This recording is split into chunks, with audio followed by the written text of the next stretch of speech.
Sim, haja o alinhamento de todo o nosso ser, corpo, alma, espírito, mente e coração. Sejamos totalmente alinhados com a Tua vontade. Nossos pensamentos, nossos sentimentos, tudo em nós seja alinhado com a Tua vontade. Nossas emoções, nós nos rendemos a Ti nessa noite, nos entregamos nas Tuas mãos. Pedimos, Pai, abre nosso entendimento para que nós possamos Te conhecer. Queremos Te conhecer. Em nome de Jesus. Amém. No finzinho da carta de 1 Pedro, nós descobrimos da onde ele escreveu. Abre lá no capítulo 5 de 1 Pedro, lá no finzinho. Ele começa a falar das saudações finais, como eles sempre fazem nessa época, como quando se escrevia cartas e cartas às igrejas, nós vemos que eles dão sempre uma salvação final. Começa ali no 5:10. E o Deus de toda a graça, que em Cristo Jesus vos chamou à sua eterna glória, depois de haver despadecido um pouco, Ele mesmo vos aperfeiçoará, confirmará, fortificará e fortalecerá. A Ele seja o poder para todos sempre. Amém? Por meio de Silvano, vosso fiel irmão, como o considero, escrevi resumidamente, isso é um resumo, né? Uma carta longa dessas é um resumo, exortando e testificando que essa é a verdadeira graça de Deus, nela estáis firmes. A vossa coeleita em Babilônia vos saúda, como também meu filho Marcos, João Marcos. Saudai-vos uns aos outros com ósculo de amor, um beijo de amor. Paz seja com todos vós que estáis em Cristo. Então nós vemos que Pedro escreve da Babilônia. Algumas pessoas dizem que aqui Babilônia se refere a Roma, mas eu não encontrei em nenhuma literatura nenhum motivo para Pedro não usar o nome de Babilônia ou não usar o nome de Roma se ele quisesse dizer Roma, né? Então é bem possível que ele tenha estado um pouco mais ao leste e tenha viajado mais. E não vejo um problema para isso, não. Esse Marcos que está com ele é o João Marcos, mencionado. Se você está anotando, se você quiser anotar algumas referências para depois estudar, esse é o João Marcos mencionado em Atos 12, 12 e 25. Muito bem, vamos lá no comecinho. É possível que essa carta tenha sido escrita por volta de 60 ou 63 depois de Cristo, uns 30 anos depois do falecimento de Jesus. Do falecimento não, da morte e da ressurreição de Jesus. Ele escreve muito possivelmente para judeus messiânicos, ou seja, judeus que creem em Jesus como seu Messias. E é muito possível que muitos desses a quem ele escreve tenham se convertido em Atos, nos dias de Atos 2, em Pentecostes. Lembrando que a festa de Pentecostes era uma festa judaica comemorada todos os anos na mesma data. Para nós é uma data móvel, para eles é uma data fixa, 50 dias ou 50 semanas. Estrangeiros da dispersão. Essa palavra dispersão, no grego, ela é diáspora, que quer dizer aqueles que são dispersos ou espalhados. Hoje nós chamamos de os judeus da diáspora, ou os judeus da dispersão, aqueles que não estão em Jerusalém. Eles já eram chamados assim na época da invasão dos assírios, dos babilônios. Quando houve lá atrás, nos dias de Neemias, lembra que Neemias voltou para construir os muros e Esdras voltou para construir o templo? Antes disso, eles haviam sido dispersos para a Pérsia, a Babilônia e a Síria. E desde aqueles dias, eles são chamados e conhecidos como os judeus da diáspora ou da dispersão. Isso mesmo, os estrangeiros, os que foram morar fora da sua cidade. Aos estrangeiros da dispersão, no Ponto, na Galácia, na Capadócia, na Ásia e na Bitínia. Eleitos, escolhidos, a palavra eleitos é electus, o grego electus, segundo a presciência de Deus, ou o pré-conhecimento de Deus. Isso não quer dizer que Deus escolheu uns para serem chamados e outros para não serem chamados. Isso quer dizer que Deus já antes conhecia todos os que seriam, os que viriam até Ele, os que são da presciência, do pré-conhecimento de Deus Pai. A palavra é prognosis, de onde vem a nossa palavra prognóstico. Prognosis, pré-conhecimento de Deus, na santificação do Espírito para a obediência, ou seja, nós somos eleitos e chamados. Deus já sabe que nós vamos ser chamados, já sabe que nós seremos eleitos, já sabe que nós o escolheremos quando Ele vier a nós e disser, você me quer, filho? E na santificação do Espírito, para quê? Que nós somos escolhidos e santificados pelo Espírito Santo. Para a obediência, para a aspersão do sangue de Jesus Cristo. Aqui você pode anotar um texto de Hebreus 12, 24, que fala da aspersão pelo sangue do Cordeiro derramado na cruz por nós. A purificação nossa se dá pelo sangue, porque a vida está no sangue. Sem sangue não há como ter remissão de pecados. Em um versículo, esse versículo 2, ele colocou tanto do que nós hoje rachamos igreja por meio de teologia, né? Mas palavras profundas que Pedro usa aqui. Presciência de Deus, santificação do Espírito. Quem nos santifica é Deus. Quando nós nos entregamos, nos rendemos nas mãos dele, para a obediência e aspersão do sangue de Jesus. Paz e graça vos sejam multiplicadas. Pedro, ele vai e vem no que ele escreve para essa igreja. Ele fala de herança, fala de provações, fala de fé e salvação, fala de mistérios e revelação, fala de não nos conformarmos com esse mundo, fala de maneira prática de como nós devemos agir e proceder. E diz coisas difíceis como: sede santos como eu sou santo. Né? Muitos conselhos práticos nós veremos na carta de Pedro. Por exemplo, no capítulo 5, ele fala dos anciãos, dos presbíteros, fala dos jovens, fala de como apacentar como um bom pastor. Fala no capítulo 3, ele fala para as mulheres serem submissas aos seus próprios maridos, né? Levando a entender que nós temos que ter o nosso marido, não dos outros. É um marido só para cada mulher e uma mulher só para cada homem. E a minha sugestão é que cada um de nós, que sendo casados ou solteiros, lermos esses conselhos, que nós leiamos aquele conselho que é para nós. Porque é muito fácil a gente ler o conselho do outro e falar: puxa, ele não faz isso. Ou um homem falar: ela não faz isso. Mas Deus está falando com cada um de nós. Então, sendo nós 4, né, somos 4 mulheres nessa chamada, que nós olhemos o que Deus pede para nós. O conselho que Pedro dá para nós como mulheres: que a nossa vida seja pura, santa, correta, discreta, casta. No versículo 2 ele fala casta, em temor do Senhor. A beleza das esposas não seja um enfeite exterior, como o frisado de cabelos, o uso de joias, ou o luxo dos vestidos. Ele não diz que isso é errado, mas que essa não é a beleza maior da mulher. A beleza maior da mulher, no versículo 4, diz assim: é a beleza interior, no incorruptível traje de um espírito manso e tranquilo, que é precioso diante de Deus. Mais adiante ele fala que as esposas precisam ser submissas aos seus maridos, né? Ele se remete às mulheres, as antepassadas, né? Rebeca, Sara, Raquel, aquelas que nós lemos a respeito lá atrás, Pentateuco. E aí ele fala para os maridos, um versículozinho só, e fala: maridos, igualmente vós, vivei com elas com entendimento, dando honra à mulher como vaso mais frágil, e como sendo elas herdeiras convosco da graça da vida, para que não sejam impedidas as vossas orações. É interessante que nos tempos de Pedro e nos nossos tempos, muito pouca coisa mudou nesse âmbito, né? A mulher, ela continua tentando melhorar o exterior, e muitas vezes ela é uma chata, que fala e ninguém aguenta, como em Provérbios dizem, como uma torneira que pinga, não sei como ela se porta, e o marido não as porta, óbvio. Então ele é a mesma coisa. A mulher tem dificuldade em se submeter a um marido, a falar sim bem, né? Porque a mulher, ela é multi, né? Ela faz muitas coisas ao mesmo tempo. E realmente é difícil para nós mulheres, que somos super ativas. Além de cuidar da casa, trabalhamos fora, cuidamos dos filhos, cuidamos do marido, levamos e trazemos. A mulher é motorista, ela é vendedora, compradora, é faxineira, ela é absolutamente tudo. E o homem, ele não entende muito essa multifuncionalidade da mulher. Para a mulher, nos nossos dias de emancipação, nós achamos que nós não precisamos mais dos homens, mas nós queremos os homens, né? Não conseguimos viver sem eles, mas não queremos nos submetermos a eles e sermos de fato a parte mais frágil. É importante nós lembrarmos disso, que o Senhor tem uma santificação para os nossos maridos dentro da nossa santificação. E na semana passada nós lemos Colossenses, e na semana anterior nós lemos Filipenses. E nesses textos fala também de como a mulher precisa aprender a ser sábia na maneira como ela se conduz dentro da sua família, para que ela possa santificar o seu marido. Se Deus falou que a mulher pode santificar o marido, é porque é possível. E ele não falou para os maridos santificar as vossas esposas, porque ele sabia que a mulher, por ser muito sensível, ela buscaria muito, às vezes muito mais do que o marido. E de alguma maneira sobrenatural, há um segredo nisso, nessa busca, nessa intimidade com o Senhor. Há algum segredo que gera a santificação do homem, mesmo que ele seja o cabeça. E o meu desejo é que eu consiga entender isso quando eu me casar, e que nós que já somos, as que já são casadas, consigam entrar no profundo com o Senhor, numa intimidade ímpar, para descobrir que mistério é esse, como se procede na prática, no físico, no corpo, na alma, no espírito, na mente e no coração, para se conseguir essa santificação do marido, em nome de Jesus. No capítulo 2, uma boa parte do capítulo 2, ele fala de como nós precisamos agir, né? E eu peço para que vocês leiam, não dá tempo de nós lermos o livro todo aqui. Quando nós estudamos Colossenses na semana passada, nós ficamos 4 horas, nós lemos o livro todo, foi absolutamente tremendo, mas eu sei que vocês não têm 4 horas para ler o livro comigo. Então eu quero que vocês leiam e atenham-se para os conselhos que Pedro dá.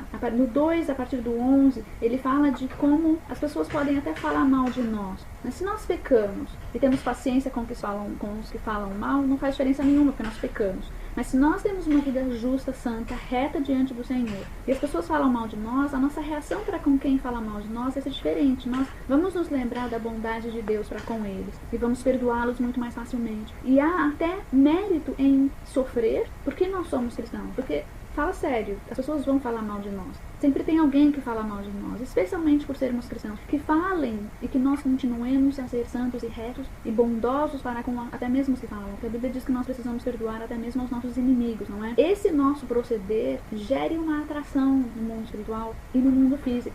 Para que essas pessoas que têm uma necessidade muito grande do Pai e ao invés de encontrarem, saberem que precisam de ajuda, falam mal deles, são essas pessoas amando até mesmo aqueles que falam mal de nós. Voltando para o capítulo 1, eu sei que eu estou pulando bastante, porque a minha vontade é ler, é verdade, eu tenho vontade de ler. E eu vou ler algumas partes, porque são muito importantes, e eu quero que você acompanhe comigo. Eu vou ler da seguinte maneira, eu vou ler e eu já vou explicando dentro da minha leitura.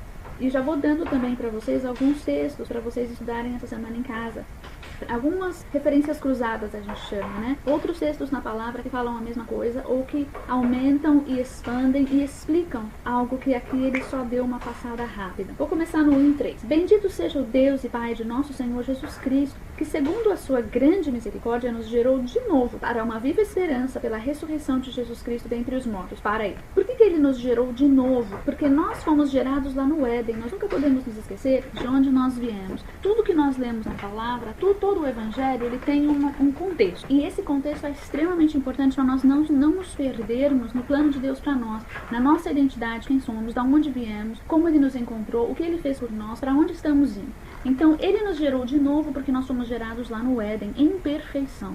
Totalmente perfeitos, a imagem e semelhança do Pai, vestidos de glória. Quem era a glória? Jesus. A justificação já era sobre nós, ele é a nossa justificação. A coroa de glória já era nós já éramos filhos, já tínhamos esse DNA, nós andamos em retidão. Por que eu digo retidão? Porque no momento em que nós caímos, no momento em que nós acreditamos em outro que não é o Senhor, nós nos rendemos a uma mudança de DNA, e o nosso DNA, ele entrou em parafuso. Por que eu digo parafuso? Porque a iniquidade, o corpo da iniquidade veio sobre o homem. E a palavra iniquidade, ela vem da palavra torcer. Então entrou no homem uma distorção do caráter de Deus. E o espírito do homem, que se comunicava com Deus, morreu em delitos e pecados. E o DNA do homem ficou torcido. Nós perdemos a parte de Deus, a chavinha de Deus no nosso DNA. Então, em Cristo Jesus, nós fomos gerados de novo. Aquilo que estava morto vivificou. E precisamos nos lembrar que nós somos dimensionais. O que quer dizer isso? Quer dizer que nós temos corpo, alma, espírito, mente, coração. Nós somos dimensionais. Há muitas dimensões no nosso ser. Nós não somos uma folha plana, né? Nós somos uma folha que você vê todos os lados com cores, movimento, textura, som. Ela é tridimensional, né? Vamos dizer. Mas nós somos mais do que isso. Então, as dimensões do espírito que nós havíamos perdido ou que ficaram maculadas por causa da iniquidade, nós ganhamos novamente nessa vida nova, nessa nova gestação que Deus nos dá. E os nascidos de novo veem a Deus, podem ver, podem ouvir a Deus. Isso se é que nós nascemos de novo.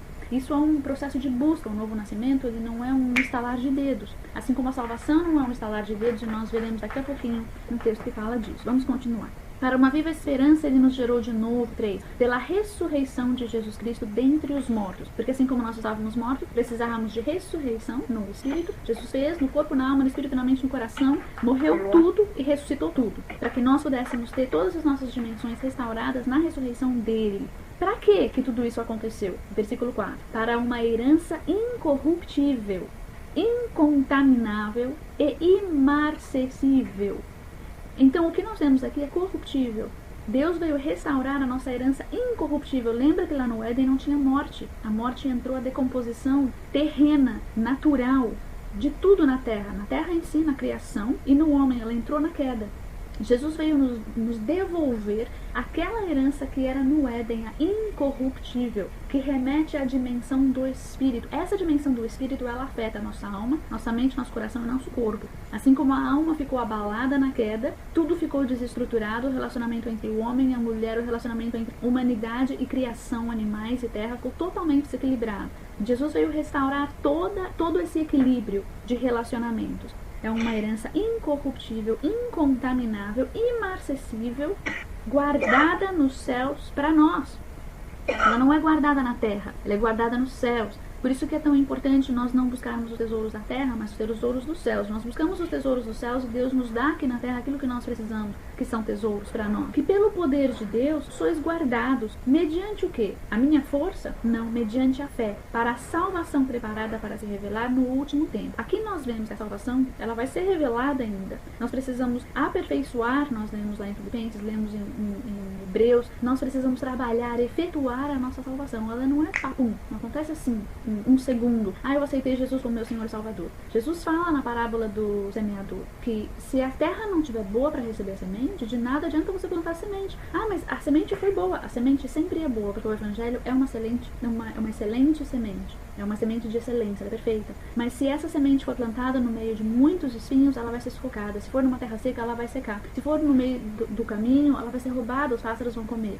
Então, muito depende de onde é semeada essa semente da nossa salvação, que nós vamos efetuar, trabalhar, conquistar, buscar, né? Nós somos colocados no ventre de Deus, nós estamos no Egito, decidimos que vamos sair do Egito, mas é preciso, de fato, levantar, deixar tudo para trás e sair do Egito, caminhar. É necessário chegar num mar vermelho, olhar para trás, ver o inimigo vindo atrás de nós e decidir: e agora o que eu faço? Senhor, eu vou confiar em Ti. É preciso seguir no meio de um lugar estranho que é um mar sendo aberto, passar por um batismo onde nós morremos. O velho homem precisa ser crucificado. Então é uma caminhada, é um trabalhar, um efetuar de nossa salvação. Não acontece assim do nada. Primeiro a terra precisa ser preparada e essa salvação ela será revelada no último tempo. E essa fé aqui no versículo 20, no versículo 5 que fala mediante a fé. Essa fé, ela é a fé que está no nosso espírito. Credo, Márcia, o que é isso? A fé da alma todo mundo tem, porque a alma está sentada no trono, lembram-se? A alma é o que estava dominando todo o nosso ser. A partir do momento em que nós temos a nossa terra preparada e a semente é plantada e nós entramos no útero de Deus, o nosso espírito é vivificado, a nossa fé do espírito passa a agir se nós mortificarmos a nossa carne para que a nossa alma seja silenciada, para que o espírito possa gerar fé. Porque o budista tem fé, ele crê em Buda. O hindu tem fé, o católico tem fé, o cristão tem fé, todo mundo tem fé. Mas qual é a fé que fala que se você crer, então você será salvo? Não é uma fé qualquer, não é uma fé da alma, é uma fé cujo assento, cuja localização está no nosso espírito. É uma fé muito mais profunda, que pode se tornar inabalável, porque ela está no Espírito, e o Espírito está no comando, porque está dentro do Espírito Santo de Deus, que se comunica com o próprio Deus, que é Deus. Amém? Mais ou menos, deu para entender? Versículo 6. Nisto vos exultais, ainda que no presente, por breve tempo, se necessário, sejais contristados por várias provações. Né? Jesus orou e disse: olha, Pai, eu não peço que o Senhor os tire do mundo, não, mas eu peço que o Senhor os livre do mal dentro do mundo. E ele diz: olha, no mundo vocês vão passar por muitas aflições, mas tenham bom ânimo, porque eu venci o mundo. E nós já não somos mais desse mundo, Jesus venceu o mundo, nós não somos mais desse mundo. Como é viver nessa outra dimensão do reino? Sendo que o reino, o que é incorruptível e o que é invisível e inabalável é mais real do que o que nós podemos ver e tocar e sentir e ver aqui na terra. Essa é a dimensão do reino na qual nós fomos criados no Éden. No Éden nós tínhamos acesso a todas as dimensões junto com Deus, em Deus. Quando fomos fragmentados, rasgados da nossa paternidade, nós perdemos acesso a essa dimensão. E Jesus veio devolver essa dimensão a nós. E é muito triste que muitos de nós não vivamos nessa dimensão. Porque não a conhecemos, não a buscamos, nunca ouvimos falar dela, mas não faz sentido. Se eu sou igual ao meu vizinho, se eu sou igual à pessoa que senta ao meu lado na empresa, mas não crê, qual é a diferença? Se eu sou igual, então não houve diferença. Então para que Jesus morreu e ressuscitou? Ele fez algo sobrenatural. Então esse algo sobrenatural, ele precisa gerar uma vida sobrenatural em nós, que é muito diferente de como nós éramos antes.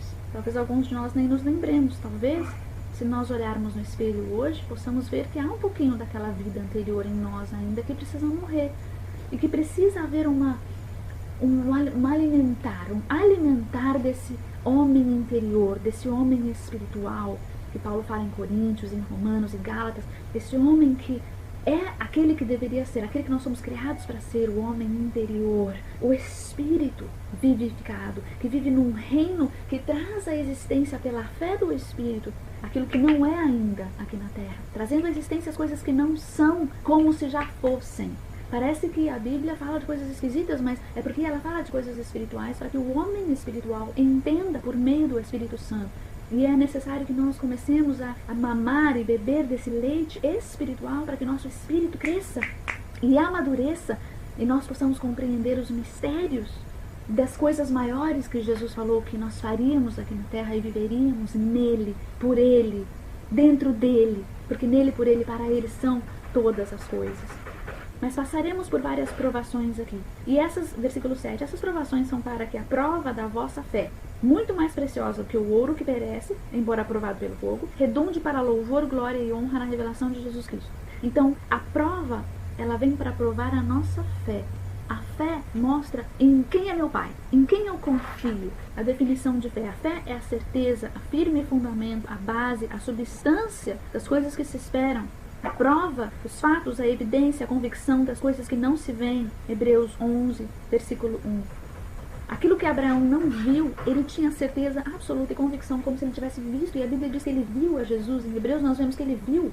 E nós, que temos toda a história de Jesus, muitas vezes não o vemos. Porque precisamos buscar essa convicção, essa certeza, essa substância da fé que é do Espírito, que é uma fé que ela é movida pela palavra de Deus, até que ela seja movida pela experiência que nós temos dentro da palavra. Então, por exemplo, alguém diz para mim, eu orei por 4 cegos e eles não foram curados, portanto, a cura não é mais para os nossos dias. Essa pessoa não tem a fé do Espírito, ela tem a fé da alma. A fé dela é baseada naquilo que ela pode ver ou não. Biblicamente, eu preciso olhar e falar, bem, Jesus curou os cegos, ele mandou curar os cegos, libertar os cativos, libertar os oprimidos, e ele falou que coisas maiores nós faríamos no nome dele. Se ele falou que pelas suas pisaduras nós fomos curados, então eu preciso orar por 1 milhão de cegos e crer que um deles vai ser curado, ou 2, ou 3, ou 4, ou 5, ou 1000. Mas não basear a minha fé naquilo que eu vejo. Às vezes nós não compreendemos porque nós oramos algumas coisas e elas não acontecem. Mas nós não podemos criar uma doutrina baseado naquilo que nós não vemos. Nós precisamos criar doutrinas, as nossas doutrinas precisam ser totalmente firmadas na palavra. Se Deus diz que Ele é bom, então não importa se alguém foi tirado de mim na minha família e eu resolvo por a culpa de que Deus não é bom, porque Ele não deixou essa pessoa ficar comigo em vida. Não, a minha experiência não dita o caráter de Deus. O caráter de Deus dita a minha experiência. Então eu preciso entrar nessa fé, entrar em Cristo e crer que o que Ele disse que é. Se Ele diz que é para ser curado, é para ser curado. Se Ele diz que Ele é bom, Ele é bom. Se Ele diz que Ele é justo, Ele é justo. Se Ele diz que Ele é santo, Ele é santo. E não vou discutir com Deus, mas vou criar uma intimidade com Ele para poder chegar nele e falar, Pai, então, sabe aquele dia que aconteceu assim? Explica mais ou menos o que aconteceu. Para que eu possa enxergar as coisas da perspectiva dele, eu preciso ter a mente dele. Para ter a mente dele, eu preciso buscar mais dele, conversar mais com ele, ouvir a sua voz, vê-lo, ter experiências sobrenaturais com ele, em espírito e em verdade, porque os verdadeiros adoradores o adoram em espírito e em verdade. Por quê? Porque Deus é espírito. Então eu não posso compreendê-lo com a minha alma ou com a minha mente. Posso compreendê-lo com o meu espírito, que transforma a minha mente na mente de Cristo, que gera uma alma transformada, sarada, curada, com sentimentos, emoções e pensamentos conforme a vontade do Pai. Filhos de Pedro, roubaram da minha Bíblia. Olhei para vocês um instante, teremos provações, mas a nossa fé, que é muito mais preciosa do que o ouro, e o ouro perece, ainda que ele seja provado pelo fogo, o ouro perece. Mas a nossa fé, que é muito preciosa, que ela redunde, que ela seja para louvor, glória e honra, no quê? Na revelação de Jesus. A nossa fé é para nos revelar a Jesus. A esperança das coisas que não se veem, a firme e forte convicção dos fatos que não aconteceram ainda, mas que eu sei que são, porque está escrito que são. E porque Deus vai me revelar a Jesus ainda além do que está escrito, quando eu conseguir viver aquilo que está escrito e entrar na palavra rema, não o logos. A palavra de Deus, sem o Espírito Santo, ela mata. A Bíblia diz que a palavra mata, porque a alma, a mente não pode compreender, não pode discernir os segredos do Pai. Olha só que legal, está lá em Provérbios 25. Eu amo esse texto. Provérbios 25. Versículo 2, Provérbios lá no meio, depois de Salmos, Provérbios 25, versículo 2 diz assim: a glória de Deus é encobrir um negócio, e a glória dos reis é tudo investigar. Nós estudamos esse versículo na semana passada, quando lemos a Colossenses. Se você puder ler a Colossenses essa semana, é bem curtinho, só tem 4 capítulos. A glória de Deus é encobrir, ele encobre os mistérios do reino para os seus filhos. E ele é rei dos reis. Nós somos esses reis. Rei, Jesus é o rei dos reis. Nós somos esses reis que vamos investigar, discernir, procurar, descobrir essas coisas, esses negócios, esses mistérios que Deus escondeu para nós. Ele escondeu algumas coisas para nós porque não podiam ficar expostas à queda, ao homem caído. Então Deus esconde algumas coisas para que até o que seus filhos voltem, elas ficam escondidas para os filhos, ficam escondidas para os filhos. E agora que nós, com o Espírito vivificado, com a fé do Espírito, com a terra pronta para receber muitas sementes de Deus, nós podemos sondar, buscar, descobrir, investigar as coisas no reino do Espírito, que nosso Pai escondeu para nós, coisas do conhecimento, coisas da ciência, coisas da tecnologia, coisas dos mistérios espirituais, coisas, uau, muitas coisas, mas elas são para nós descobrirmos, nós os filhos, todos nós, não o apóstolo, o bisquerubim, não o pastor, não os anjos, nós, para nós, a revelação dele, de Jesus, há mais dentro dele. Se permanecerdes em mim, eu permanecerei em vós. Nós precisamos aprender a entrar dentro dele, a buscar nele, a sondar os seus segredos e deixar que ele transforme cada célula do nosso ser em todas as nossas dimensões. Embora nós não o tenhamos visto, versículo 8 do 1 Pedro 1, embora não o tendes visto, o amais, essa revelação de Jesus. Embora nós não ainda o tenhamos visto, porque nós veremos, porque o nascido de novo vê a Deus e vê a Jesus, como Abraão viu a Jesus. Lembra? Lá atrás, quando ele viu 3 anjos, 2 foram descobridos destruir Sodoma, o outro Gomorra, e um ficou, e aquele era Jesus.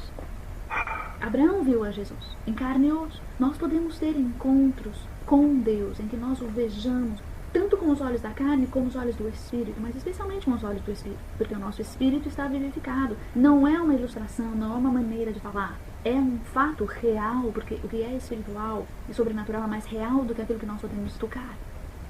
Eu sei que isso parece estranho, mas nós precisamos nos acostumar com essa ideia, que a nossa realidade em Cristo ela é outra. Ela é diferente daquilo que nós estamos acostumados a ver, enxergar e tocar. Os nossos sentidos estão embotados no Espírito. E precisamos pedir para Deus restaurar os nossos sentidos, olfato, visão, tato, audição.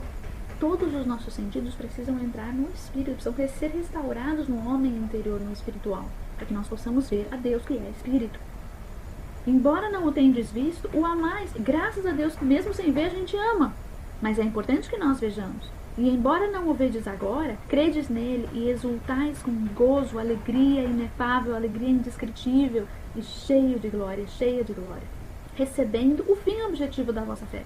Qual é o fim da nossa fé? A gente vai repetir novamente, é a salvação das vossas almas. Então nós vamos ainda receber o fim objetivo de nossa fé, que é a salvação.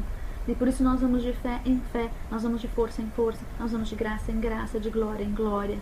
Porque a fidelidade dele é de geração em geração. Então ele nos capacita pelo Espírito Santo que habita em nós, se é que ele habita em nós, ele nos capacita para que nós possamos ir de fé em fé. Por que eu falo se é que ele habita em nós, se é que nós nascemos de novo? Eu sempre falo isso nas minhas ministrações. Por quê? Porque nós precisamos estar abertos a deixar a soberba cair por terra e o orgulho também.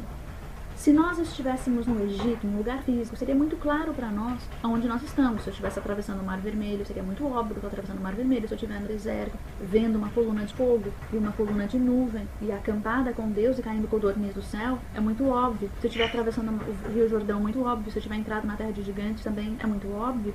No mundo espiritual nem sempre é muito óbvio. E a religião ela encobre muitas coisas. E é muito, muito importante, ao meu ver, que nós saibamos aonde nós estamos. Não é vergonha nenhuma se alguém ainda está no Egito. Vergonha é a pessoa achar que está na terra prometida e ainda está no Egito. Então nunca vai sair do Egito. Mas se nós pedirmos para Deus, como no Salmo 39, sondar os nossos corações, Senhor, sonda, me conhece, vê se há em mim algum caminho mau, vê se ainda... Vê onde eu estou, Deus. Vê aonde eu estou. E me ajuda a caminhar para frente. Quando nós descobrimos aonde nós estamos, nós temos a chance de dizer, ok, eu estou no Egito, ok, eu estou diante do Mar Vermelho, eu preciso atravessar, eu preciso entrar no batismo. E Pedro fala disso ali no capítulo 3, a partir do versículo 20. Se eu souber aonde estou, eu posso analisar aquela situação e falar, ok, Deus, eu estou aqui. Não há vergonha nenhuma nisso. Vergonha é eu ficar aqui achando que eu estou em outro lugar. E eu posso dizer, Deus, vamos seguir adiante, eu não quero mais ficar no Egito. Ou, Deus, eu quero atravessar o deserto, ou Deus, eu quero atravessar esse mar vermelho, eu quero descer as águas do batismo, sabendo o que são, o que é isso. Estou mortificando a minha carne, eu quero morrer para o velho homem, eu quero crucificar isso daí. Eu quero o que é novo, eu quero vida nova em ti, me ensina. Eu quero subir um monte, eu quero voltar como Moisés, com o meu rosto resplandecente de glória. Essa é a minha herança e eu não quero nada menos do que a minha herança, porque Jesus morreu por tudo isso. Por isso, amados, eu falo dessa maneira. Se é que eu nasci de novo, porque nós precisamos efetuar a nossa salvação dia a dia. E é uma lástima, seria uma lástima se nós estivéssemos para atravessar o mar e pensássemos que estamos atravessando o Rio Jordão, que é muito mais na frente. Nós pulamos todo um processo e nós enganamos a nós mesmos e deixamos de comer o que precisamos comer. É como se você pulasse uma fase, é como se uma criança pulasse toda a sua infância. Como ela pode ser uma adolescente se ela não teve infância? Não pode. Então continuamos parados num lugar, vivendo como se estivéssemos em outro. Por isso eu falo dessa maneira. Falo com muito amor, porque eu acho mais válido a gente saber onde está e seguir adiante, passo a passo, ainda que seja de passinho de formiga, do que nós nos enganarmos e acabarmos na eternidade num lugar onde não é nada desejável para nós estarmos, e não é a intenção, nem a presciência de Deus, nem a predestinação de Deus para nós. Amém? E olha, dessa salvação, no versículo 10, 1:10 fala assim, dessa salvação que eu estou falando para vocês, a salvação da sua alma, os profetas diligentemente inquiriram e indagaram, porque eles profetizaram sobre isso, essa graça que nos seria destinada. E eles perguntam, quando? No versículo 11 diz assim, qual o tempo, qual a ocasião que o Espírito de Cristo, que estava nele, indicava para essa salvação pela fé. E nós somos os agraciados que 2000 anos depois daquela geração que recebeu, a quem Pedro escreve para essa geração a quem a graça e a fé da salvação, tendo fim a salvação, foi dada, a ocasião, o tempo. Nós chamamos esse tempo de plenitude dos tempos. Você pode anotar algumas referências aí, ele vai falar disso lá no versículo 20 de novo, e lá em Hebreus 1:2 ele fala disso, em Gálatas 4:4 e em Efésios 1:10. Então, 1 Pedro 1:11 e 20, Hebreus 1:2, Gálatas 4:4, Efésios 1:10. Indagando qual o tempo, qual a ocasião que o Espírito de Cristo estava neles. Olha, para quem achava que os profetas do Antigo Testamento não tinham o Espírito de Cristo, eles tinham o Espírito de Cristo. O Espírito de Cristo que estava neles indicava, ao dar de antemão testemunho sobre os sofrimentos que a Cristo haviam de vir e sobre as glórias que os seguiriam. Quem pode me dar um exemplo disso aqui no Antigo Testamento? De que os profetas de antemão deram testemunho dos sofrimentos de Cristo que haviam de vir. Alguém anota pra mim aí um texto que vem à tona, tá na telha aí. Dou-lhe uma, dou-lhe duas. Vou começar a puxar a orelha, hein? As meninas precisam começar a ler mais a Bíblia. Lembram de Isaías 53, que a gente canta e canta, tem hino de Isaías 53 a rodo. Abre lá pra vocês verem, olha que legal, como eles tinham palavra certeira a respeito de Jesus. A partir do versículo 1, porque Isaías ele era como um profeta messiânico, quase tudo que ele profetizava era a respeito de Jesus.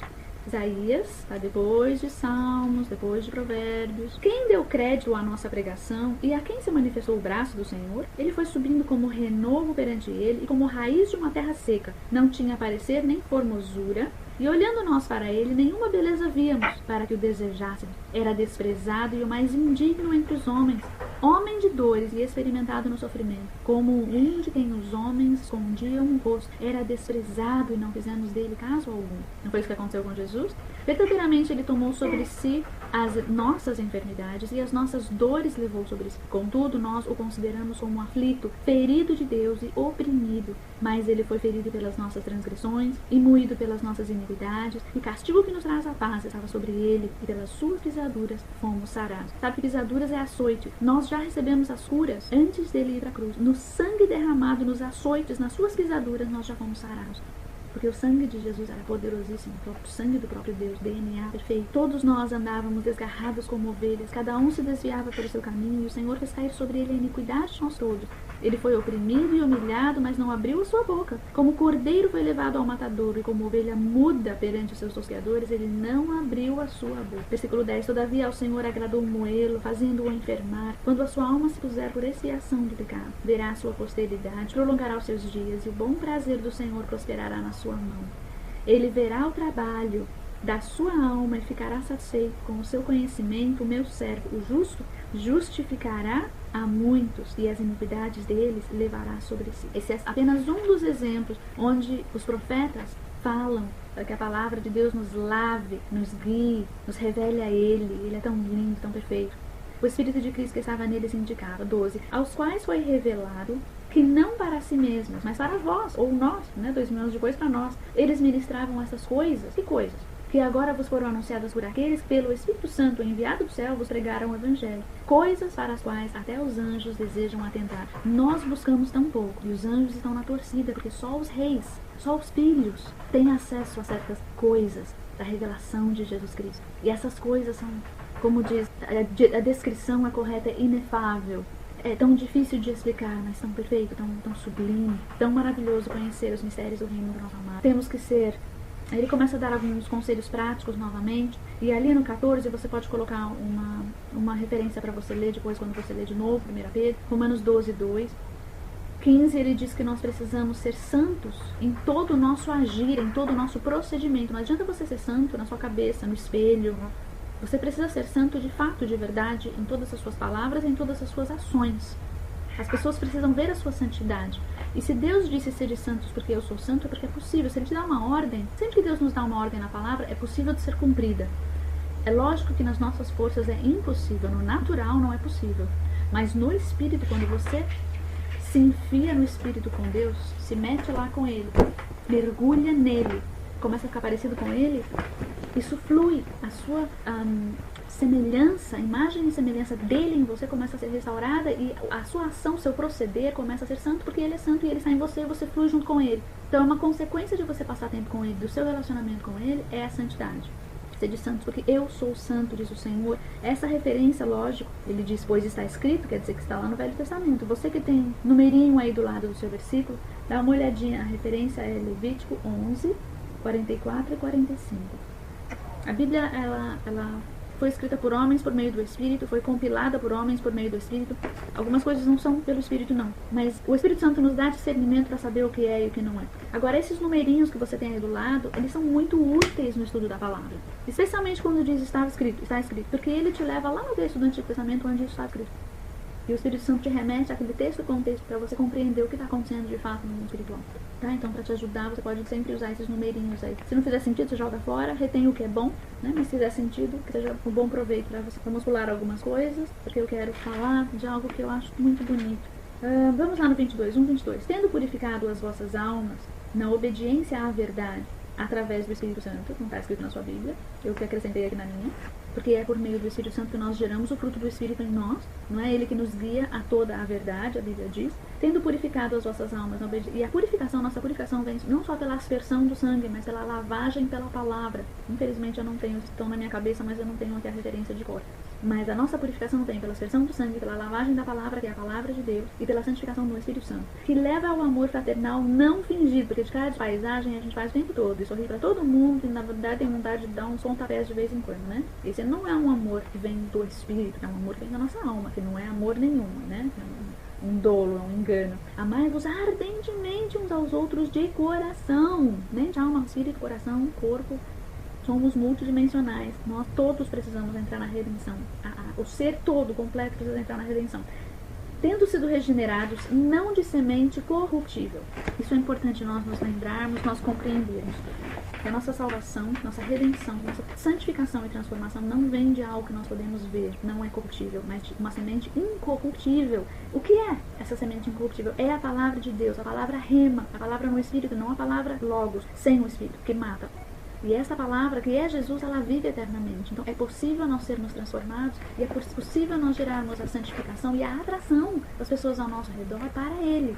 Se eu estiver cheia de mim, eu vou atrair as pessoas para mim, não vai ter transformação na vida dos outros. Se eu estiver cheia dele, eu atrairei as pessoas para ele e nele há transformação. E as pessoas, muitas vezes, elas desejam, na maioria dos casos, quando você está perto de uma pessoa que é muito cheia do Espírito, você tem desejo de ser como aquela pessoa. E se ela é uma pessoa que tem Jesus, ela vai falar, mas sou eu, Jesus. Então eu quero ser Jesus. É atraente. Por que é atraente? Não é pelo natural, porque pelo natural eles estão aí tudo xingando o crente, porque o crente é um inútil. Porque no natural o crente não sabe ser mesmo. Agora o crente que anda no Espírito, o Espírito que está nele, chama o Espírito que está na outra pessoa. Parece loucura, mas acontece mesmo. E o Espírito da outra pessoa é sedento. E a fome, a lacuna, o buraco, o espaço que tem dentro dessa pessoa é do tamanho de Deus. E se eu tenho Deus, se você tem Deus, a pessoa do teu lado, ela, de alguma maneira ela vai sentir que você tem algo para ela. E aí você precisa andar de fato no Espírito, em toda a sabedoria e discernimento, para não matar essa vida e não jogá-la dentro de uma religião morta, mas sim preparar a terra, esperar, ouvir o Espírito Santo para preparar a terra e lançar as sementes na hora certa, no tempo certo. Não já logo, então faz uma reza, porque é uma reza, não é uma oração. Aceita Jesus como meu Senhor e Salvador. Isso não, né? Eu já falei sobre isso. Isso é uma fórmula religiosa, não é algo no Espírito. Então, quando nós tivermos essas águas vivas jorrando, fluindo de dentro de nós, os sedentos serão atraídos. E talvez no começo eles nem saibam porque são atraídos. E aí nós precisamos de fato ouvir o Espírito para saber como gerar no Espírito a salvação dessas vidas, o novo nascimento dessas vidas, com cuidado, como se faz com um bebê. Você não pega um óvulo, taca lá dentro e daqui a 1 minuto, depois de fazer uma reza sobre ele, arranca o óvulo e é uma criança. Não. Precisamos ter discernimento no Espírito para amadurecer o feto, para que esse neném tenha tempo de poder nascer de novo com terra boa, preparada para receber a semente de Deus. Fui compreendida? Ok. 24. Pois toda a carne é como a erva e toda a glória do homem como a flor da erva. Seca-se a erva, ou seja, seca-se a carne, o corpo, o físico, né? Caixa, o invólucro, e cai a glória do homem, cai a flor. Eu tenho uma referência que eu tinha anotado aqui, você anota, depois você dá uma olhada.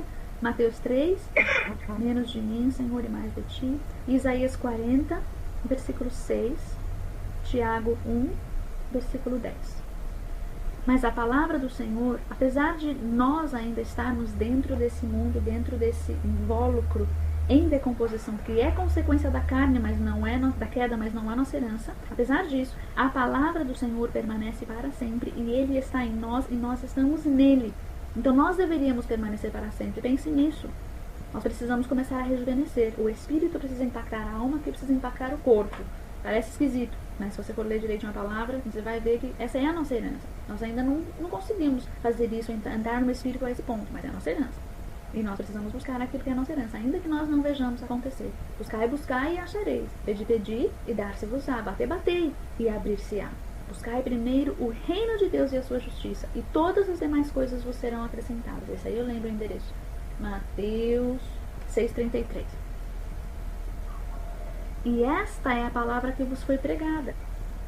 Deixando, pois, toda a malícia, todo engano, hipocrisia, fingimentos, inveja, toda sorte de maledicências, mentira. Diz que eu não tô filho do diabo, porque o diabo é o pai da mentira. Então, se eu minto, por menor que seja a minha mentira, eu me submeti a alguém que não é Deus. Eu neguei a Deus, eu fiz algo que não é do meu pai. Meu pai é verdade pura. Maledicências, ficar falando mal dos outros, ficar resmungando, ser hipócrita, uma coisa na frente, outra coisa por trás. Essas coisas não são fruto do Espírito. Nós damos fruto de acordo com a árvore onde nós estamos enxertados. Qual é o fruto que nós estamos dando? Vamos deixar para trás essas coisas que nós fazíamos antes. Fazem parte da velha natureza, fazem parte de sermos filhos adotivos, de sermos órfãos, de sermos escravos. Mas agora nós não somos mais. Nós saímos das trevas para o reino da sua maravilhosa luz. E o fruto é outro, a árvore é outra. Desejai ardentemente, como meninos, como crianças recém-nascidas, o puro leite espiritual, para por ele crescerdes para a salvação. Daqui o texto que eu quis mencionar a vocês, nós crescemos para a salvação, de glória em glória. Agora que já provastes que o Senhor é bom. Isso se é que nós provamos que o Senhor é bom, porque muitos de nós não provamos ainda que o Senhor é bom. Nós ouvimos falar que o Senhor é bom, nós fingimos que nós sabemos que o Senhor é bom, mas nós de fato nunca experimentamos a bondade dele. Sabe, isso é um pedido, qual é a palavra? Digno, não. É um pedido daqueles que acho que o papai gosta de ouvir. Deus, a tua palavra diz que o Senhor é bom, eu quero conhecer a tua bondade. Eu sei que a tua palavra diz que o Senhor é santo, e eu não sei muito bem o que é isso, eu quero conhecer a tua santidade. A tua palavra diz que o Senhor é justo, eu não sei, a tua justiça é muito diferente da minha, eu quero conhecer a tua justiça. Os padrões de Deus, a justiça, a bondade, o caráter de Deus é muito diferente do nosso, porque nossa experiência é natural e mundana. E ele não cabe nisso, porque ele vem de outro lugar, a realidade de Deus é outra. Então, Jesus veio restaurar essa realidade para nós, e é um pedido que eu acho que ele gosta de ouvir. Eu quero conhecer a tua bondade, Pai. Eu quero experimentar, eu quero vivenciar. Não quero só ouvir falar, como Jó. Jó era justo, e ele só conhecia Deus de ouvir falar. Depois de muito sofrimento, ele foi descobrir quem era Deus e teve uma experiência, uma vivência. Ele foi descobrir Deus e com ele andar. Que nós não tenhamos que passar, né, pelo que Jó passou. Muitos de nós não conseguimos nem que Deus diga que nós somos justos. Quanto mais que nós o conhecemos de ouvir falar. Mas nós conhecemos sim de ouvir falar. Porque nós temos, Jó não tinha nada, né? Jó é o livro mais antigo da Bíblia. Ele não tinha nada, não tinha nem Moisés, não tinha Gênesis. Então, Jó, o que ele conhecia é tudo aquilo que eles falam. Tudo que eles falam no livro de Jó, certo ou errado, é o que eles conheciam naquela época. E de alguma maneira, ele conhecia Deus. Hoje nós temos 2000 anos de história, mais 2000 anos para trás, né? Nós somos 2000 anos até Cristo, mais 2000 anos até Abraão. E nós poderíamos conhecer a Deus em níveis assim, uau, profundos. Mas nós somos tão geração micro-ondas, né? Nós queremos ler como funciona, vai do freezer para o micro-ondas e consumimos. E Deus não é assim. Há a bondade de Deus para nós descobrirmos. Ele quer se revelar a nós essa bondade. Que nós o busquemos, que nós tenhamos esse anseio, essa sede, essa fome de buscar conhecer a bondade de Deus. A justiça, a santidade.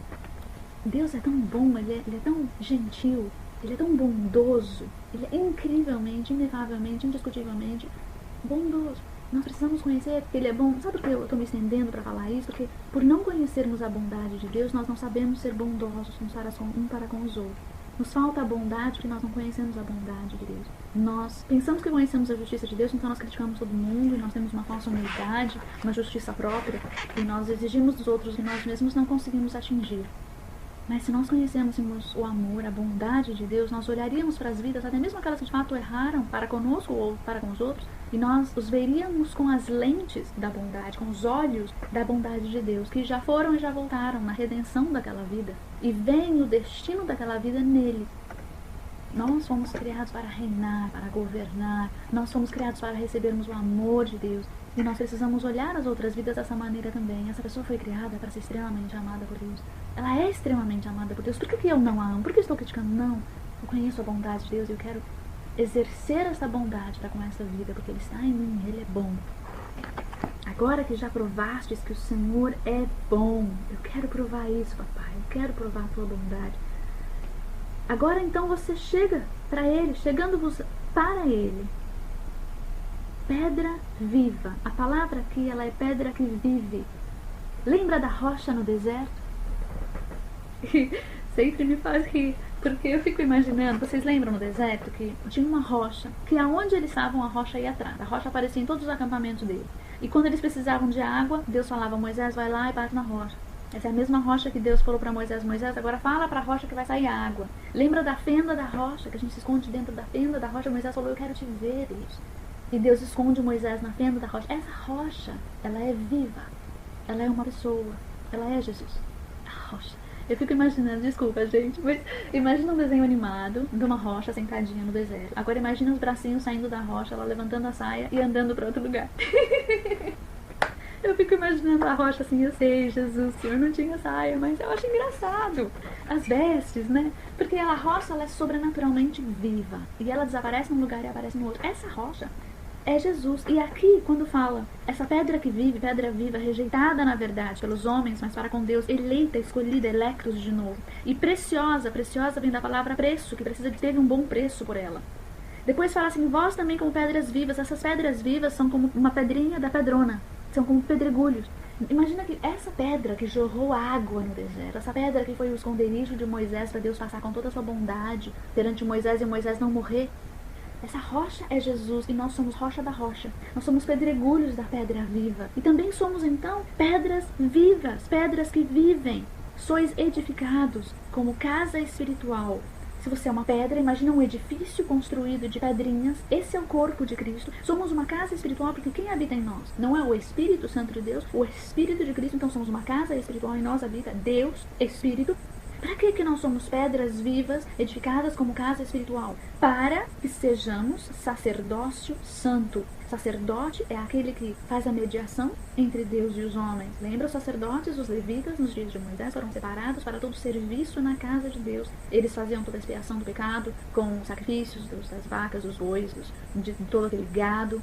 Tudo era feito pelos sacerdotes. Hoje, Deus diz para nós que somos pedras vivas, casa espiritual, sacerdócio santo, separados para Ele, separados do mundo, separados para Ele. Somos sacerdotes. Para que nós somos casa espiritual? Para sermos sacerdócio santo. Para que nós somos sacerdócio santo? A fim de oferecerdes sacrifícios espirituais. Que sacrifícios são? sacrifícios espirituais. Não é quantas vezes eu fui ao culto esse ano, não foi quantas vezes eu li a minha Bíblia, não foi quantas vezes eu fiz uma reza bonita na frente dos outros. Sacrifícios espirituais são aqueles que são feitos em espírito, é para o homem espiritual que sabe andar no espírito e manifestar isso na carne, em gestos e ações, como adoração, porque os que o adoram em espírito e em verdade. Adoração é oferecer ao Pai o que o Pai quer receber, não o que eu quero dar. Para eu saber o que o Pai quer receber, eu preciso ouvir o Espírito, porque só o Espírito consegue fazer essa ponte para mim. E esse é o sacrifício que é aceitável a Deus por meio de Jesus, porque Ele me veste, me reveste, como nós lemos semana passada e retrasada, Filipenses e Colossenses. Então vamos recapitular. Nós provamos do amor dEle, provamos da sua bondade, e então nos chegamos diante dEle, que é uma pedra viva, uma pedra que vive. Ela é eleita e preciosa por grande preço, ela nos foi dada. E então nós somos pedrinhas, pedregulhos dessa pedra viva. Então somos pedras que vivemos, pedras que vivem. E somos então edificados com essas pedrinhas uma casa espiritual. As pedras que vêm da própria rocha, que é Jesus, de onde saem as águas vivas, constroem uma casa espiritual para Deus, para que nós pudéssemos ser um sacerdócio santo, para que pudéssemos ir lá nas trevas e buscar aqueles que precisam da luz, levar as pessoas a Jesus, ser exemplo e testemunho. Para quê? Para que nós possamos oferecer sacrifícios espirituais aceitáveis a Deus por meio de Jesus Cristo. Porque na Escritura se diz: vede, ponho em Sião uma pedra angular, eleita e preciosa, e quem nela crer não será confundido. Por que ele falou versículo 4 e 5? Porque está escrito lá, um dos profetas escreveu. Qual é o numerinho que tem para você aí? Lá embaixo na sua página você vai ver que isso está escrito em Isaías 28, 16, e também é uma menção em Romanos 9, 33. Ora, para vós os que credes, essa pedra é preciosa. Para nós que cremos, nós sabemos que é. E a pedra de esquina é fundamental para qualquer edifício ficar de pé. Tem que ter essa rocha ali, no meu prédio, para o meu prédio subsistir, para ele ficar firme. Mas, para os que não creem, é uma ruína espiritual, é uma desgraça. A pedra que os edificadores rejeitaram, aqueles que rejeitaram a Jesus, a rocha, ela foi colocada como uma principal pedra de esquina e uma pedra de tropeço e rocha de escândalo. Quando nós lemos apenas a letra nos mata, porque Jesus virá um escândalo para nós, porque nada encaixa, tudo se confunde, nada bate com nada, é uma contradição atrás da outra, e a nossa alma não nos permite compreender o cerne espiritual de quem Deus é. Por isso que a palavra morta, a letra nos mata. Agora, se nós lermos no Espírito, tudo se esclarece. E a palavra toda faz sentido, ela tem contexto, ela não tem pretexto. Ela é perfeita para nós que cremos pela fé do Espírito. Anota aí no versículo 7 duas referências: Efésios 2:20 e Mateus 21:42. Porque Jesus também mencionou nesse versículo, depois você lê lá o que ele disse a respeito. Tropeçam porque são desobedientes à palavra. Que palavra? A letra? Não. A palavra viva. Aquele que é a rocha viva. Porque a lei, ela gera morte. Mas a palavra viva é que gera vida.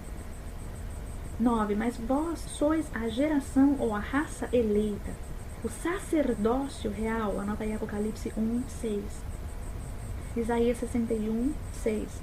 A nação santa, o povo adquirido. Para que nós somos uma geração eleita? Porque nós somos uma raça, porque nós somos um povo que foi escolhido, separado, gerado por Deus. Lembra que lá atrás estava escrito: Ele nos gera novamente. Até nem sei em que versículo foi parar isso. Nós somos uma geração que foi escolhida, eleitos por Deus. Um sacerdócio que é real, ou seja, de realeza, porque ele é rei dos reis, então ele gera reis. Nós somos uma nação, um povo santo, separado para ele. Um povo que foi comprado, adquirido por um preço. Para que tanta coisa? Para que nós anunciemos as grandezas daquele que nos chamou das trevas para a sua maravilhosa luz. O que eu vou anunciar se eu não conheço? Né? Para eu poder anunciar as grandezas de Deus, não adianta eu falar, recitar um monte de coisa decorada. Eu preciso conhecer essas grandezas de Deus. As coisas que eu vou anunciar são as coisas que eu conheço dele. E conforme eu conheço algo, eu vou buscar mais. E ele me dá mais um tesouro. E eu posso anunciar mais uma grandeza e mais uma maravilha. E assim você vai descobrindo mais de Deus e vai derramando mais dele, para que nós possamos anunciar essas grandezas deste homem, deste Deus, deste Jesus, dessa rocha que nos tirou das trevas e nos levou para a sua maravilhosa luz, para que nós possamos levar outros das trevas para a luz. Porque antes nós não éramos povo 10, mas agora nós somos povo de Deus. Nós antes não tínhamos alcançado misericórdia, mas agora nós alcançamos. Então nós podemos ir lá para aqueles que ainda não são povo, porque nós conhecemos o caminho. Se nós não conhecemos, nós vamos conhecer e nós vamos poder caminhar com as pessoas ao nosso redor, naquilo que nós conhecemos. Nós vamos conhecendo mais, vamos caminhando mais com eles e conhecemos mais. E assim a gente vai aprendendo. A criancinha, você vê uma criança de 5 ajudando uma criança de 2. Aquilo que ela sabe fazer, ela vai arrastando a outra. Agora, aquilo que ela não sabe, ela não tem como ensinar. Nós, da mesma maneira, tudo aquilo que nós sabemos, tudo aquilo que é verdade para nós, tudo aquilo que nós já recebemos do Pai, nós podemos despejar, derramar, alimentar aos outros. Aquilo que nós não temos, se eu só ler uma receita de bolo de outra pessoa, ou de algo que está na palavra, mas que para mim não é nada, não é vida, não diz nada, então eu estou dando para ela comer a caixa do cereal. Mas eu quero que ela coma o cereal. Eu quero experimentar o cereal para dar para ela da caixa, do que tem dentro. Não quero só ler um negócio e fazer ela comer o papel. Entende? Nós precisamos viver, conhecer essas grandezas e maravilhas, ser povo, alcançar misericórdia, Romanos 9, 25, para que nós possamos levar também aqueles que estão ao nosso redor, porque nós somos sacerdotes, e o sacerdote leva, ajuda, media, faz meio de campo, não embola meio de campo. Nós somos edificadores, nós geraremos outras vidas em Cristo, para que eles também sejam sacerdote santo e real, para que haja vida neles como há vida em nós. Mesmo que seja só um pouquinho, você tem algo para dar. Capítulo 3, versículo 18. Pois Cristo padeceu uma única vez pelos pecados. Vamos entender o que foi que Jesus fez por nós. Cristo padeceu uma única vez pelos nossos pecados. O justo pelos injustos. Nós somos injustos, éramos injustos. Ele veio nos justificar para levar-nos a Deus. Nós não estávamos com Deus. E Ele veio nos levar para Deus.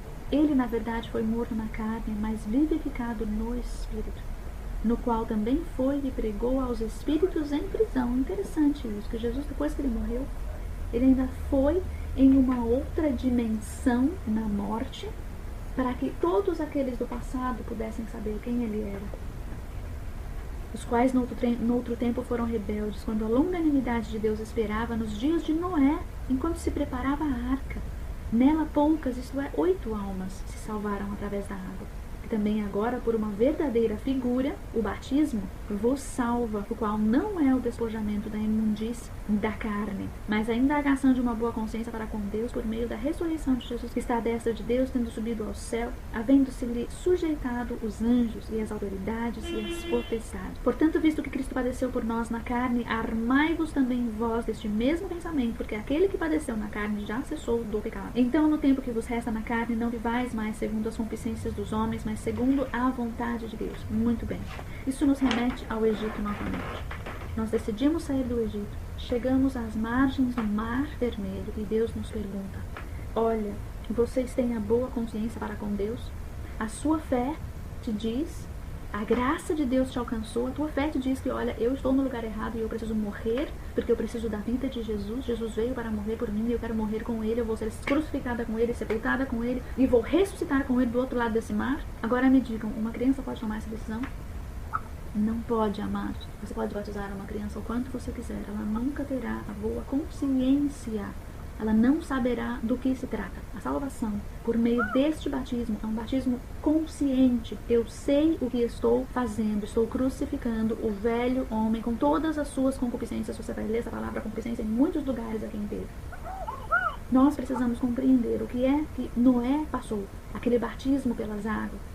Apenas 8 pessoas foram salvas. Nós, quando descemos as águas com o entendimento do que estamos fazendo, nós deixamos ali sepultado em Cristo o velho homem com a sua natureza pecaminosa.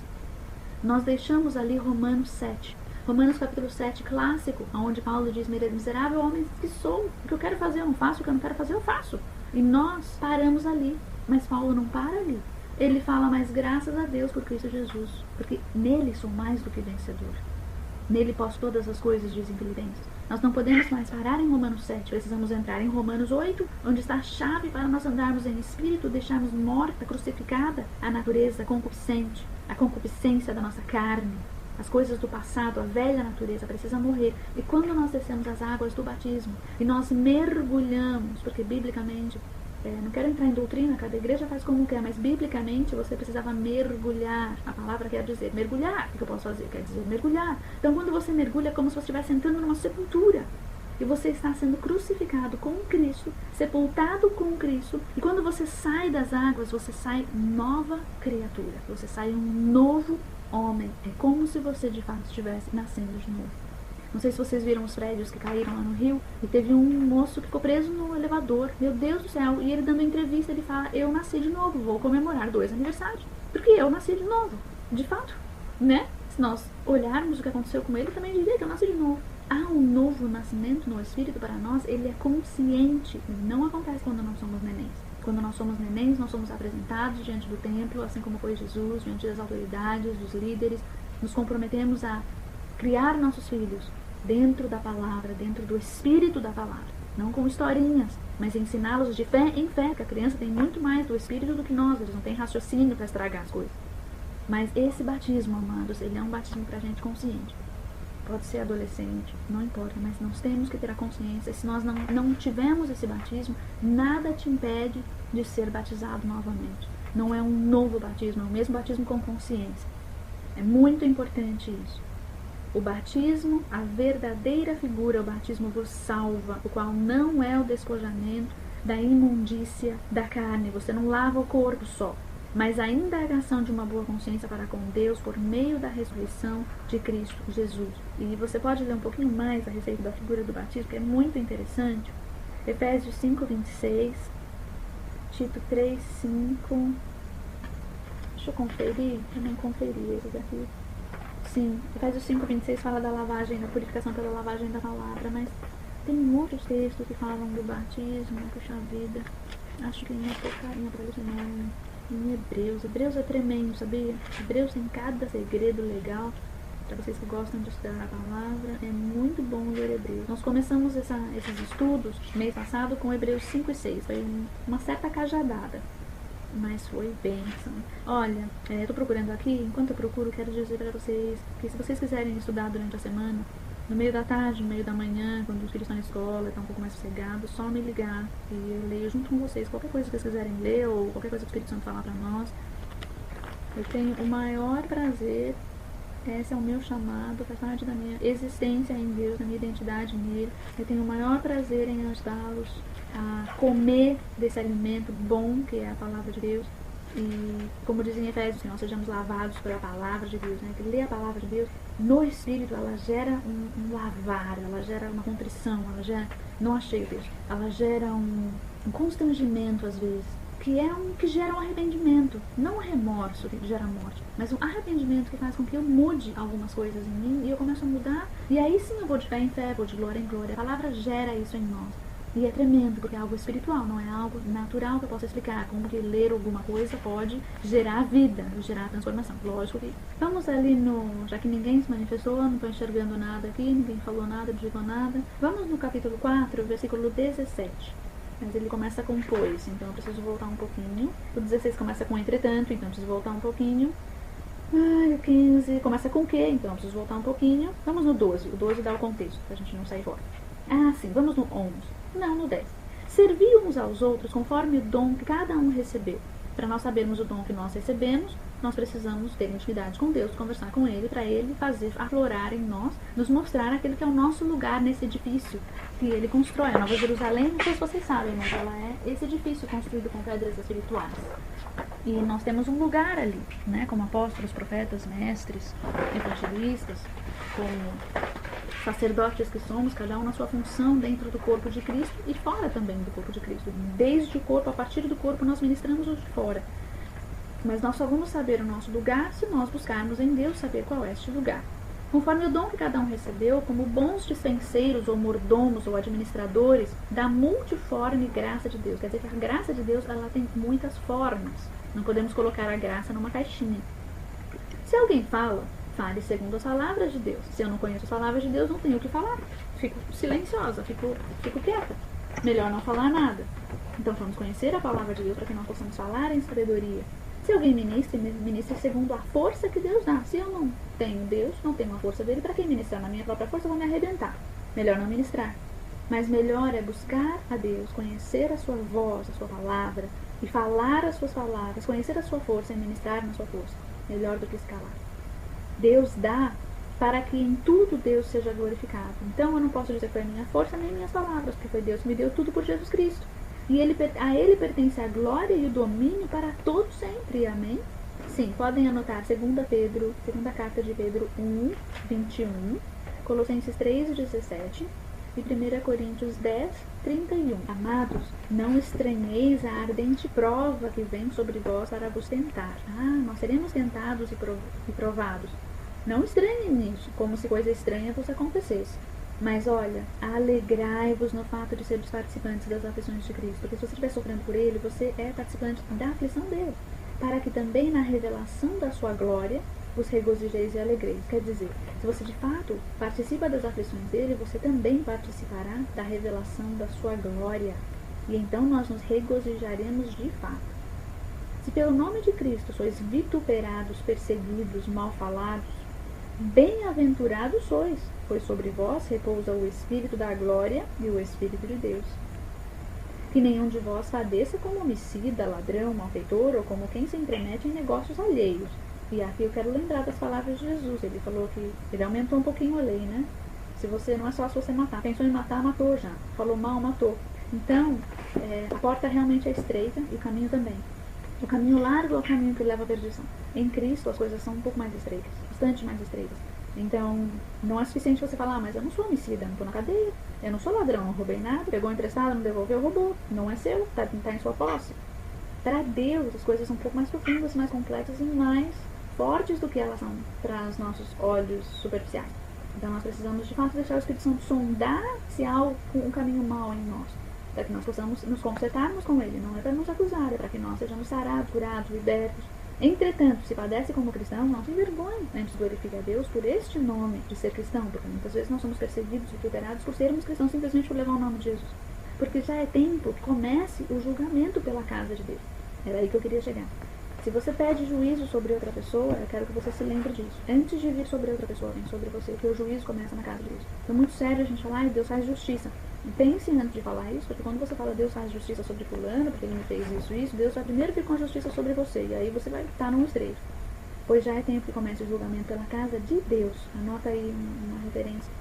Ezequiel 9:6. Um texto onde Deus separa o joio do trigo diante da profanação do seu templo. Houve uma profanação do templo na época de Ezequiel, que ele profetizou.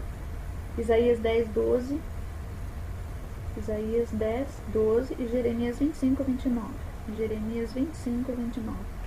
É tempo que comece o julgamento pela casa de Deus. E se primeiro começa por nós, qual será o fim daqueles que são desobedientes? A gente sabe o que é. A justiça sobre eles é morte. Mas primeiro começa conosco. E aonde vamos parar? Nós, se a justiça de Deus vier sobre nós. Anota aí 1 Coríntios 11:32. E se é com dificuldade que o justo se salva, a gente nem sabe se vai ser salvo. Porque é com dificuldade que o justo se salva, se é que não somos justos, que somos justificados por ele. Onde comparecerá o ímpio e o pecador? Meu Deus do céu. Portanto, também os que padecem, segundo a vontade de Deus, encomendam as suas almas ao fiel Criador, fazendo o bem.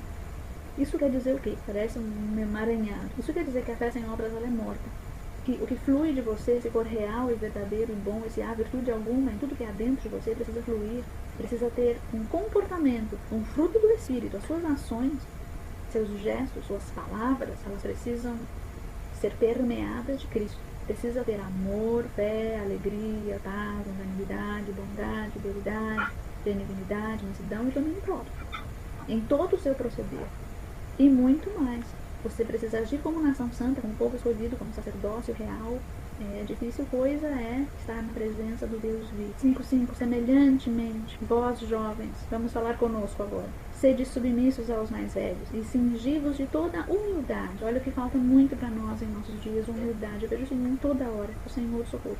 Como eu sou soberba, como eu sou orgulhosa, me quebra Deus precisar. Porque melhor é ser quebrada por Ele do que ser quebrada pelo diabo. Porque eu mesma dei a legalidade. Porque há princípios espirituais. Se eu dou uma brecha pro inimigo me tocar, ele vai me tocar, não vai ficar esperando, não. São princípios do reino, princípios do mundo espiritual. Então eu preciso deixar que Deus quebre a minha soberba, porque eu prefiro tratar com Deus do que tratar com o diabo. Ou tratar com o mundo, cair na mão dos homens. Lembra de Davi? Davi, quando ele pecou, e o profeta falou pra ele, Davi, quem você acha que é esse daí? Estava falando dele, com o pecado dele com Betseba, e ele falou, Deus, sou eu, né? Pois é. E o que você acha que você merece? Poxa, a morte. O que você prefere, Davi?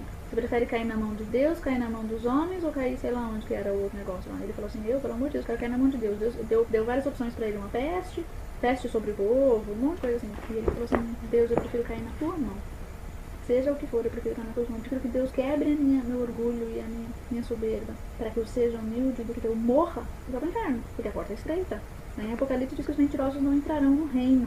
Sabe o que é isso? Sabe o tanto que nós mentimos todos os dias, para nós mesmos e para os outros? Dá medo de pensar. Mas nós precisamos ter humildade uns para com os outros, porque Deus resiste aos soberbos, mas, contudo, porém, todavia, Ele dá graça aos humildes. Então vamos pedir a Deus nos dar humildade. Anote aí, Provérbios 15:33.